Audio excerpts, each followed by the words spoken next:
Hello friends, welcome to my YouTube channel crypto with Karan. आज हम बात करेंगे कि एक टोकन और एक कॉइन में क्या फ़र्क होता है। आप सबको पता है 2009 में फर्स्ट टाइम इम्प्लीमेंट हुई थी ब्लॉकचेन बिटकॉइन के थ्रू। बिटकॉइन अपनी ब्लॉकचेन पे काम करता था, तो ब्लॉकचेन ही एक दोनों में एक कॉइन में और एक टोकन में मेन जो सा फ़र्क है, मेन डिफरेंस है, वो होता है ब्लॉकचेन का। अगर कोई भी क्रिप्टो करेंसी अपनी खुद की ब्लॉकचेन पे काम करती है तो वो एक कॉइन है, अगर वो किसी और की ब्लॉकचेन पे काम कर रही है तो वो एक टोकन है।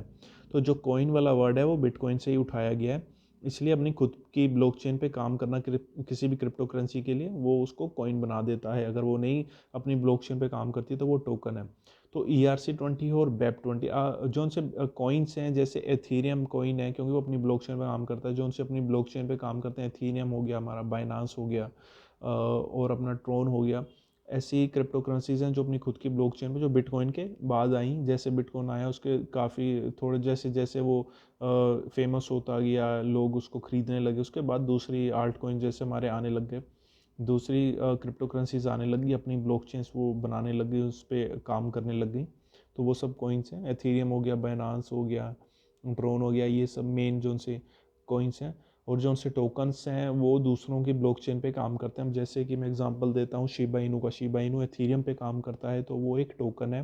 बेबी डोज है, बेबी डोज जैसे कई होते हैं जो जिनके पास जो एक कॉन्ट्रैक्ट होता है, ठीक है। एक कॉइन का कॉन्ट्रैक्ट होता है, जो उनसे टोकन होते हैं उनका कॉन्ट्रैक्ट होता है, कॉइन्स का भी कॉन्ट्रैक्ट होता है।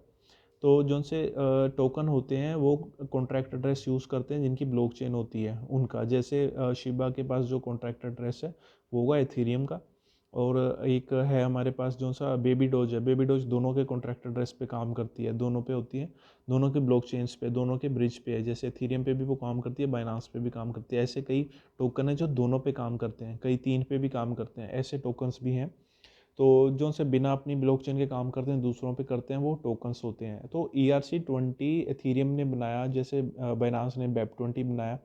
इसमें होता है कि दूसरे टोकन्स को ब्लॉकचेन यूज़ करने के लिए एथीरियम ने दिया है ERC-20। अब कोई भी टोकन बनता है तो वो ERC-20 पे बनता है। उसमें जब भी आप देखोगे, आप अपनी एक्सचेंज से ट्रांसफ़र कर रहे हो, आपको सिलेक्ट करना होगा या वॉलेट से कि आप कौन सी ERC-20 के थ्रू करना चाहते हो, BEP-20 के थ्रू करना चाहते हो।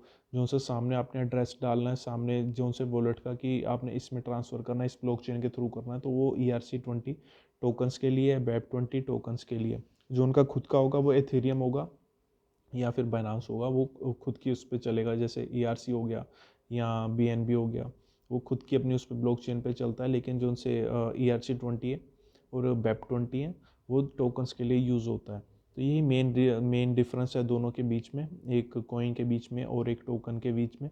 कुछ चार्जेस होते हैं, तो ये अपने खुद के, जैसे एथीरियम पे आप अगर ट्रांसफ़र करते हो, वो एथीरियम पे ही चार्ज करेगा। भी किसी भी वॉलेट से आप ट्रांसफ़र कर रहे हो या ट्रस्ट वॉलेट से आप ट्रांसफ़र कर रहे हो, तो वो एथीरियम आपको बोलेगा कि मैं इतने एथीरियम चार्जेस होंगे, डिडक्ट होंगे, या इतने BNB होंगे वो डिडक्ट होंगे जब आप ट्रांसफ़र करोगे। वो अपने ही क्रिप्टो करेंसी में वो आपको इसकी चार्जेस जो फीस होगी वो काटेंगे।